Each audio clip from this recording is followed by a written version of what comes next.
Is religious faith a factor in healing? Important evidence indicates that it is. There was a time in my own experience when I was not convinced of this, but now I am. And that very definitely. I have seen too many evidences to believe otherwise.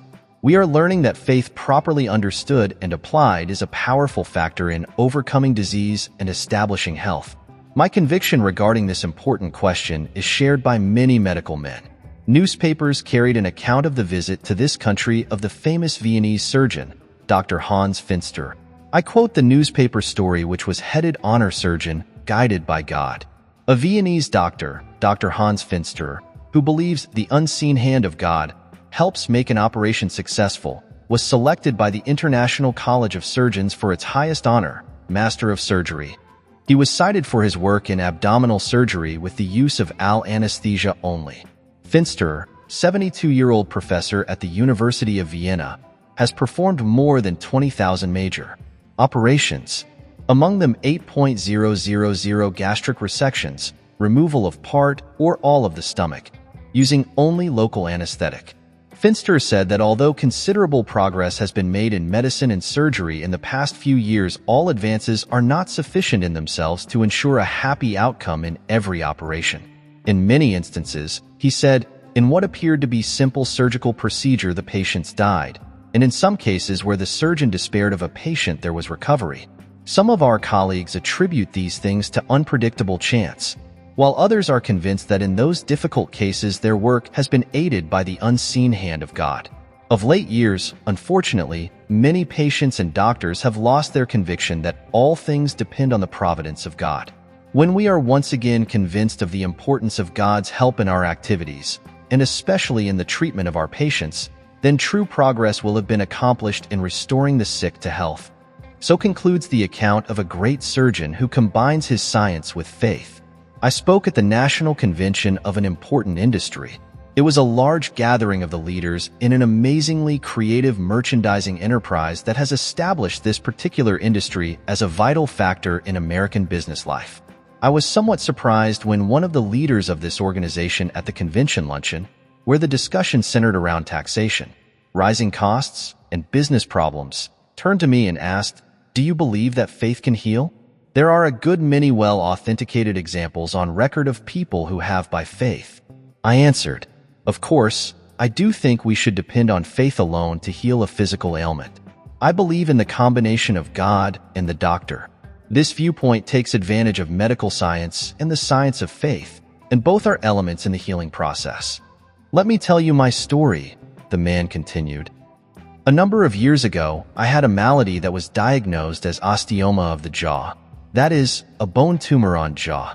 The doctors told me it was practically incurable. You can imagine how that disturbed me. Desperately, I sought for help. Although I had attended church with fair regularity, still I was not a particularly religious man. I scarcely ever read the Bible. One day, however, as I lay in my bed, it occurred to me that I would like to read the Bible, and I asked my wife to bring one to me. She was very surprised, for I had never before made such a request. I began to read, and found consolation and comfort. I also became a bit more hopeful and less discouraged. I continued to read for extended periods every day. But that wasn't the chief result. I began to notice that the condition which had troubled me was growing less noticeable. At first, I thought I imagined this. Then I became convinced that some change was taking place in me. One day, while reading the Bible, I had a curious inward feeling of warmth and great happiness. It is difficult to describe, and long ago I got over trying to explain the feeling. From that time on, my improvement was more rapid. I went back to the doctors who had first diagnosed my case. They examined me carefully. They were obviously surprised and agreed that my condition had improved, but warned me that this was only a temporary respite. Later, however, upon further examination, it was determined that the symptoms of osteoma disappeared entirely. Still, the doctors told me it would probably start all over again. This did not disturb me, for in my heart I knew that I was healed. "How long has it been since your healing?" I asked. 14 years, was the answer. I studied this man, strong, sturdy, healthy. He is one of the outstanding men in his industry. The incident was told to me in the factual way that a businessman recounts it. There was not the slightest indication doubt in this man's mind. Indeed, how could there be? For whereas he had been condemned to death, here he was alive and vigorous. What did it? The skillful work of the physician plus. And what was the plus? Obviously, the faith that heals. The healing described by this gentleman is but one of many similar accounts, and so many of them attested competent medical evidence that it seems. We must encourage people to make greater use of the amazing power of faith in healing. Sadly, the healing element in faith has suffered neglect. I am certain that faith can and does work what we call miracles, but which are, in truth, the operation of spiritually scientific laws. There is a growing emphasis in present-day religious practice which is designed to help people find healing from the sicknesses of mind, heart, soul, and body. This is a return to the original practice of Christianity.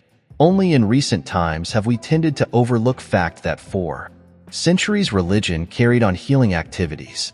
The very word pastor derives a word meaning the cure of souls.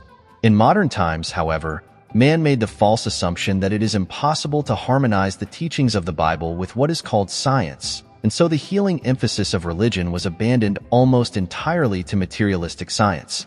Today, however, the close association of religion and health is increasingly recognized. It is significant that the word holiness derives from a word meaning wholeness, and the word meditation, usually used in a religious sense, closely resembles the root meaning of the word medication. The affinity of the two words is startlingly evident when we realize that sincere and practical meditation upon God and His truth acts as a medication for the soul and body. Present-day medicine emphasizes psychosomatic factors in healing, thus recognizing the relationship of mental states to bodily health. Modern medical practice realizes and takes into consideration the close connection between how a man thinks and how he feels. Since religion deals with thought and feeling and basic attitudes, it is only natural that the science of faith should be important in the healing process. Harold Sherman, author and playwright, was asked to revise an important radio presentation with the promise that he would be contracted as the permanent writer. After some months of work, he was dismissed and his material used without credit. This resulted in financial difficulty and humiliation. The injustice rankling in his mind developed into a growing bitterness against the radio executive who had broken faith with him. Mr. Sherman declares that this is the one time in his life when he had murder in his heart. His hatred made him subject to a physical affliction in the form of a mycosis, a fungus growth which attacked the membranes of his throat. The best medical attention was secured, but something in addition was required. When he gave up his hate and developed a feeling of forgiveness and understanding, the condition gradually corrected itself. With the aid of medical science and a new mental attitude, he was healed of his affliction. A sensible and effective pattern for health and happiness is to utilize the skills and methods of medical science to the fullest possible extent and at the same time apply the wisdom, the experience, and the techniques of spiritual science. There is impressive evidence to support the belief that God works through both the practitioner of science, the doctor, and the practitioner of faith, the minister. Many physicians join in this point of view. At a Rotary Club luncheon, I sat at a table with 9 other men, one of them a physician who had recently been discharged from military service and had resumed his civilian practice. He said, "Upon my return from the Army, I noticed a change in my patients' troubles. I found that a high percentage do not need medicine, but better thought patterns. They are not sick in their bodies so much as they are sick in their thoughts and emotions. They are all mixed up with fear thoughts, inferiority feelings, guilt, and resentment. I found that in treating them needed to be about as much a psychiatrist as a physician. Then I discovered that not even those therapies helped me fully to do my job.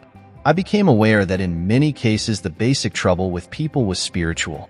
So, I found myself frequently quoting the Bible to them. Then I fell into the habit of prescribing religious and inspirational books, especially those that give guidance in how to live." Directing his statements to me, he said, "It's about time you ministers began to realize that in the healing of many people you, too, have a function to perform. Of course, you are not going to overlap on the work of the physician any more than we shall intrude on your function. But we doctors need the cooperation of ministers in helping people find health and well-being." I received a letter from a physician in an upstate New York town who said, 60% of the people in this town are sick because they are maladjusted in their minds and in their souls. It is hard to realize that the modern soul is sick to such an extent that the physical organs pain. I suppose in time, continues the doctor, that ministers, priests, and rabbis will understand this relationship. This physician was kind enough to say that he prescribes my book A Guide to Confident Living and other similar books to his patients, and that noteworthy results have been achieved thereby. The manager of a Birmingham, Alabama, bookstore sent me a prescription form made out by a physician of that city to be filled not at a drugstore, but at her bookstore. He prescribes specific books for specific troubles. Dr. Carl R. Ferris, formerly president of the Jackson County Medical Society of Kansas City's, Missouri, with whom I had the pleasure of appearing on a joint health and happiness radio program, declared that in treating human ills, the physical and spiritual are often so deeply interrelated that there is often no clearly defined dividing line between the two. Years ago, my friend Dr. Clarence W. Leap pointed out to me the effect on health of spiritual and psychiatric problems, and through his wise guidance I began to see that fear and guilt, hate and resentment, problems with which I was dealing, were often closely connected with problems of health and physical well-being. So profoundly does Dr. Leap believe in this therapy that he with Dr. Smiley Blanton inaugurated the Religion Psychiatric Clinic, which for years has ministered to hundreds at the Marble Collegiate Church in New York. Dr. William Seaman Bainbridge and I worked closely together in the relationship of religion and surgery, and we were able to bring health and new life to many. Two of my medical friends in New York, Dr. Z. Taylor Berkowitz and Dr. Howard Westcott, have been of inestimable help in my pastoral work through their wisely scientific and yet deeply spiritual understanding of the ills of the body, mind, and soul as related to faith. We have discovered the psychosomatic cause of high blood pressure as some form of subtle, repressed fear, a fear of things that might happen, not of things that are, says Dr. Rebecca Beard. They are largely fears of things in the future.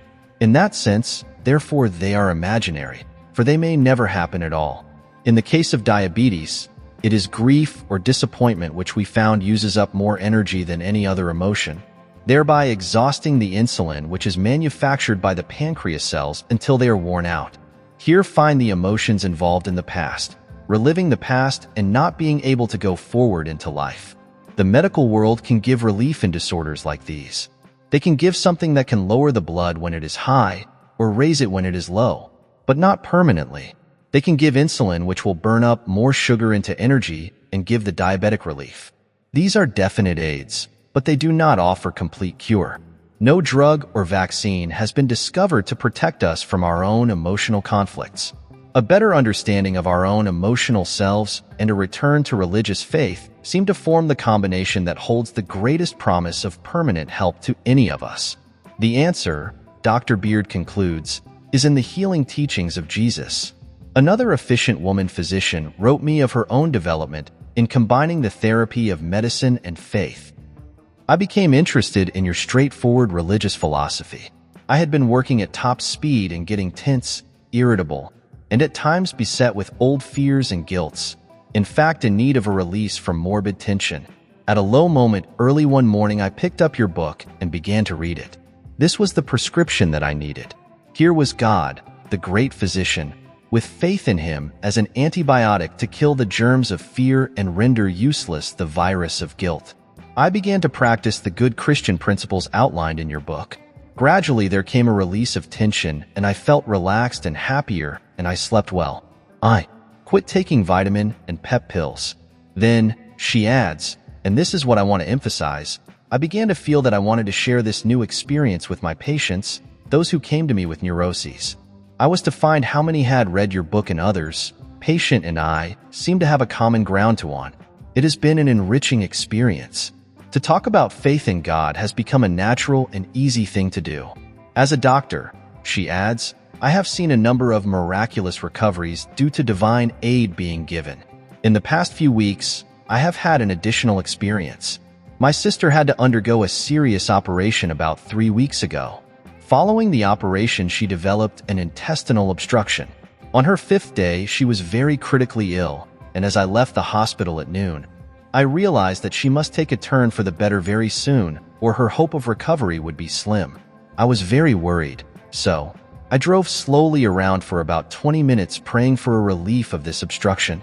Everything that could be done medically was being taken care of.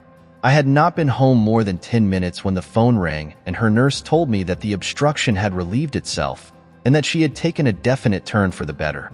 And since that time, she has recovered completely. Could I feel otherwise than that God's intervention had saved her life? So runs the letter of a successful practicing physician. In the light of this viewpoint, based on a strictly common-sense scientific attitude, we may approach the phenomenon of healing through faith with credibility. If I did not believe sincerely that the faith factor in healing is sound, I would certainly not develop the point of view contained in this chapter. Over a period of time, I have received from many readers and radio listeners, as well as from my own parishioners, accounts of healings in which the element of faith has been present. I have meticulously investigated many of these to satisfy my own mind as to their truthfulness. Also, I wanted to be able to declare to the most cynical that here is a way of health, happiness, and successful living which is so buttressed by evidence that only the person who wants to remain ill because of some subconscious will-to-fail attitude will ignore his possibilities for health implied in these experiences. The formula which these many incidents together present is briefly stated: the employment of all the resources of medical and psychological science combined with the resources of spiritual science. This is a combination of therapies that can surely bring health and well-being if it is the plan of God for the patient to live. Obviously, for each of us, there comes a time for this mortal life to end. Life itself never ends, only the earthly phase of it. We in the so-called old-line churches have, in my humble judgment, missed one of our greatest possible contributions by failing to point out with positiveness that there is a sound message of health in Christianity, failing to find this emphasis in the church. Groups, organizations, and other spiritual bodies have been created to supply this deficiency in Christian teaching. But there is longer any valid reason why all the churches should not recognize that which is authenticated, namely, that there is healing in faith, and more generally offer sound healing techniques to our people. Fortunately, everywhere today throughout our religious organization, thoughtful, scientifically minded spiritual leaders are taking that extra step of faith based on the facts in the scripture, and are making available to the people as never before the formulas of the marvelous healing grace of Jesus Christ. In all of the investigations I have made into successful cases of healings, there seem to be certain factors present. First, a complete willingness to surrender oneself into the hands of God. Second, a complete letting go of all error such as sin in any form and a desire to be cleansed in the soul. Third, belief and faith in the combined therapy of medical science in harmony with the healing power of God. Fourth, a sincere willingness to accept answer, whatever it may be, and no irritation or bitterness against His will. Fifth, a substantial, unquestioning faith that God can heal. In all these healings, there seems to be an emphasis upon warmth and light and a feeling of assurance that power has passed through. In practically every case that I have examined, in one form or another, the patient talks about a moment when there was warmth, heat, beauty, peace, joy, and a sense of release. Sometimes it has been a sudden experience. Other times a more gradual unfolding of the conviction that the healing has occurred. Always in my investigation of these matters, I have waited for elapsed time to prove that the healing is permanent, and those cases which I report are not based on any temporary improvement which might conceivably be the result of a momentary resurgence of strength. For example, may I relate a healing experience written for me by a woman whose reliability and judgment I profoundly respect. Documentation in this case is thoroughgoing and scientifically impressive. This woman was told that an immediate operation was necessary to remove a growth which had been diagnosed as malignant. One quote her exact words: "All precautionary treatments were taken, but the manifestations returned. As may be expected, I was terrified. I knew further hospital treatments were futile. There was no hope, so I turned to God for help. A very consecrated and spiritual child of God helped me by prayer to realize that the right knowledge of God and His healing Christ would help me, too. I was receptive to this kind of thinking and placed myself in God's hands. I had asked for this help one morning, as usual, in the day going about my household duties, which were many at that time. I was preparing the evening all alone in the kitchen. I was aware of an unusually light in the room and felt a pressure against my whole left side. As though a person were standing very loose beside me, I had heard of healings. I knew prayers being offered in my behalf, so I decided this must the healing Christ who was with me. I decided to wait until morning to be sure. If the symptoms of the trouble were gone, then I would know. By morning, the improvement was so noticeable, and I was so free in my mind, that I was certain, and reported to my friend that the healing had taken place. The memory of that healing and the presence of Christ are as fresh in my mind today as then. That was 15 years ago, and my health steadily improved until I am in excellent condition now. In many heart cases, the therapy of faith, a quiet, serene faith in Jesus Christ, undoubtedly stimulates healing. People who experience a heart attack, who thereupon thoroughly and completely practice faith in Christ's healing grace, observing at the same time the rules prescribed by their physicians, report remarkable recovery histories. Perhaps such a person may even gain a greater degree of health than previously for having learned his limitations and, realizing the excess strains he has been placing upon himself, now conserves his strength. But more than that, he has learned one of the greatest techniques of human well-being, that of surrendering himself to the recuperative power of God. This is done by consciously attaching himself to the creative process through mentally conceiving of recreative forces as operating within himself. The patient opens his consciousness to the tides of vitality and recreative energy inherent in the universe, which have been barred from his life through tension, high pressure, and other departures from the laws of well-being. An outstanding man suffered a heart attack about 35 years ago. He was told that he would never be able to work again. The orders were that he must spend much of his time in bed. He would likely be an invalid the remainder of his days, which days would be relatively few in number, so he was informed. It is doubtful whether such statement would be made to him in present-day medical practice. At any rate, he listened to these dire prophecies about his future and considered them carefully. One morning he awakened early and picked up his Bible and by chance, or was it chance, opened it to the account of one of the healings of Jesus. He also read the statement, Jesus Christ the same yesterday, and today, and forever. Hebrews 13 verse 8. It occurred to him that if Jesus could and did heal people long ago, and that if he is the same as he was then, why couldn't he heal today? Why cannot Jesus heal me? He asked. Then faith welled up within him. Therefore, with simple confidence, he asked the Lord to heal him. He seemed to hear Jesus say, "Believest thou that I can do this?" And his answer was, "Yes, Lord, I believe that you can." He closed his eyes and seemed to feel the touch of the healing Christ upon his heart. All that day he had a strange sense of rest. As the days passed, he became convinced that there was a rising tide of strength within him.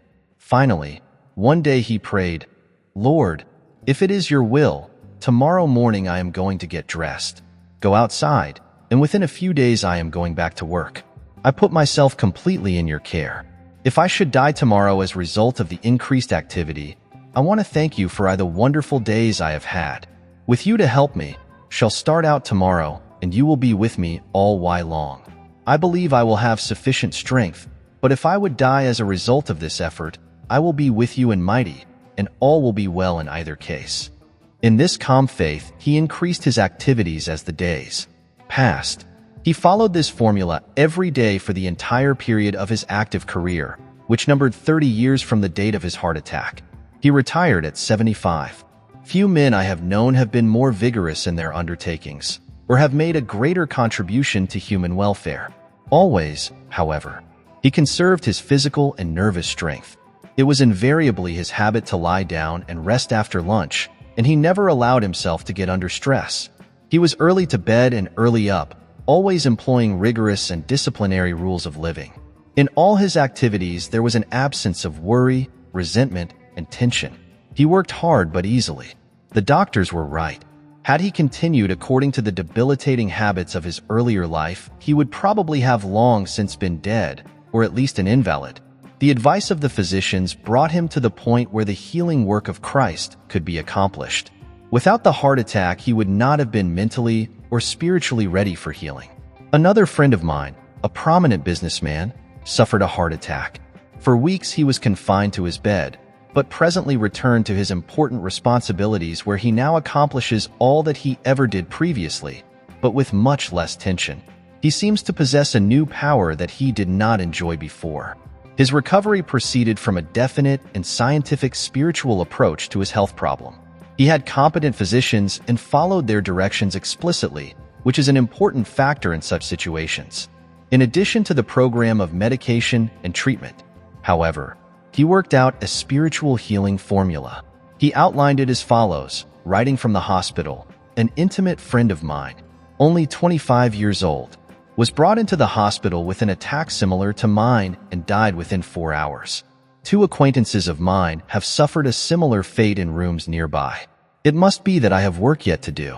So, I shall return and apply myself to the tasks before me with the expectation of living longer and more abundantly than I might have done without this experience. The doctors were wonderful, the nurses grand, the hospital ideal." He then proceeds to outline the technique of spiritual convalescence which he employed. The formula consists of 3 parts. 1. During the first stages, when absolute rest was demanded, I heeded the admonition of the psalmist, "Be still, and know that I am God," Psalm 46 verse 10.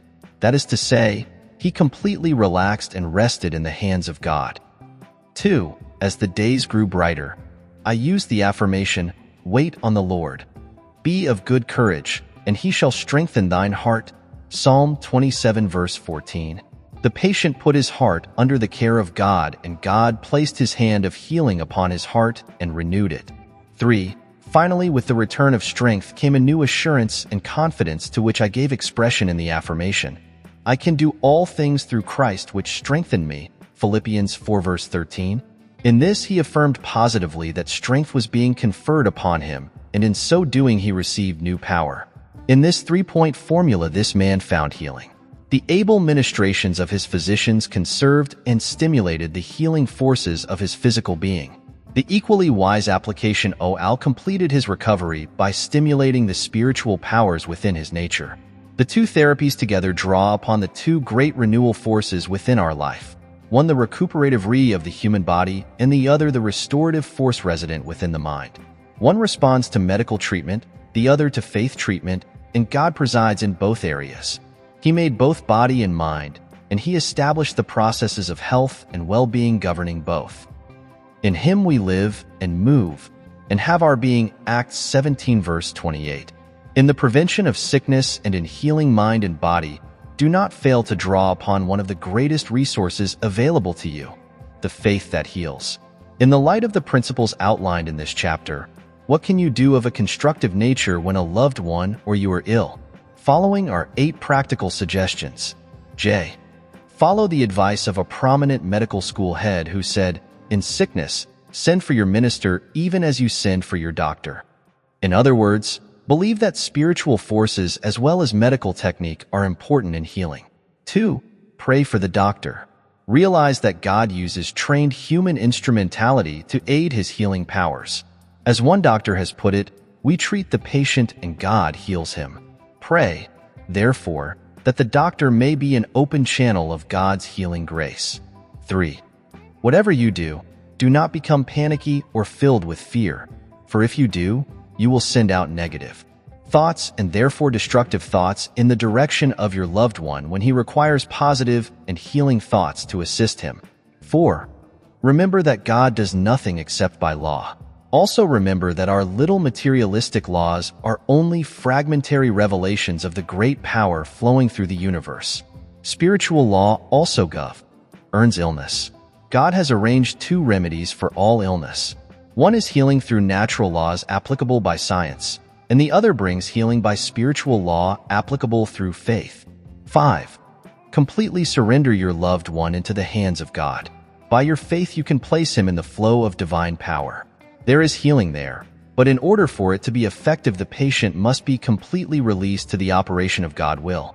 This is difficult to understand and equally difficult to perform, but it is a fact that if the great desire for the loved one to live is matched with an equally great willingness to relinquish him to God, healing powers are amazingly set in motion. 6. It is also important that harmony prevail in the family, that is, a spiritual harmony. Remember the emphasis in the scripture, Matthew 18 verse 19. If two of you shall agree on earth as touching anything that they shall ask, it shall be done for them of my Father which is in heaven. Apparently, disharmony and disease are akin. 7. Form a picture in your mind of the loved one as being well. Visualize him in perfect health. Picture him as radiant with the love and goodness of God. The conscious mind may suggest sickness, even death, but 9/10 of your mind is in the subconscious. Let the picture of health sink into the subconscious, and this powerful part of your mind will send forth radiant health energy. What we believe in the subconscious we usually get. Unless your faith controls the subconscious, you will never get any good thing. For the subconscious gives back only that which your real thought is. If the real thought is negative, the results will also be negative. If the real thought is positive, you will get positive and healing results. 8. Be perfectly natural. Ask God to heal your loved one. That is what you want with all your heart, so ask Him please to do it. But we suggest that you say please just once. Thereafter, in your prayer, thank Him for His goodness.